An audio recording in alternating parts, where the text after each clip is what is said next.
राना सनाउल्लाह मुल्क के वजीर दाखिला हैं या फिर थाने के SHO? साबिक वफाकी वजीर इत्तलात ने वजीर दाखिला को आईना दिखा दिया। फवाद चौधरी ने ट्वीट में लिखा, राना साहब की हैसियत थाना कोसार के SHO से ज्यादा नहीं, वो अपनी औकात के मुताबिक बात किया करें। मजीद कहा, बुज़दिली की इंतहा ये है कि वजीर दाखिला ने ओहदा संभालने के बाद फैसलाबाद का रुख तक नहीं किया।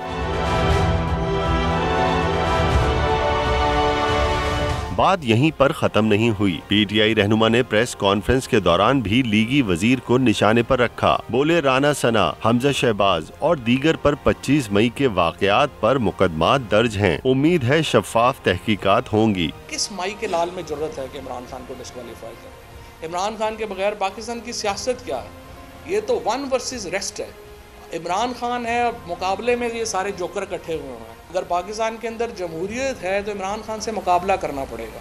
इलेक्शन सिर्फ आप इसलिए नहीं करा रहे कि आप समझते हैं कि आज इमरान खान के साथ मुकाबला होगा, वो 2/3 मेजॉरिटी जीत जाएगा। इस हुकूमत के आखिरी दिन है और हम एक बड़ी मूवमेंट से आम इंतखाबात की तरफ जा रहे हैं। हमने जिस तरह से अब अपनी आखिरी मरहले की तैयारी कर ली है, जो जलसा है वो 13 अगस्त को इंशाल्लाह एक तारीखी जलसा होगा और उसके अंदर हम अपनी जो अगला लाएमल है वो दे देंगे और हुकूमत को हम इलेक्शंस से, इंतखाबात से भागने नहीं देंगे। फवाद चौधरी ने मजीद कहा कि दिन गिने जा चुके हैं, हालात तेजी से आम इंतखाबात की तरफ जा रहे हैं। PTI रहनुमा ने सियासी मुखालिफिन को चैलेंज भी दे दिया। फवाद चौधरी की इलेक्शन कमीशन पर भी तनकीद। कहा, जानिबदार इदारा नून लीग और पीपल्स पार्टी को बचाने में मसरूफ है। मामले पर साबिक मुआविन खुसूसी शहबाज गिल भी खामोश न रहे। ट्वीट में लिखा, कुछ रोज में 25 मई की कत्लो गारत पर सूबाई कमेटी कार्रवाई का आगाज करेगी। वजीर दाखिला पेश न हुए तो पंजाब की हुदूद में दाखिल होते ही उन्हें गिरफ्तार कर लिया जाएगा।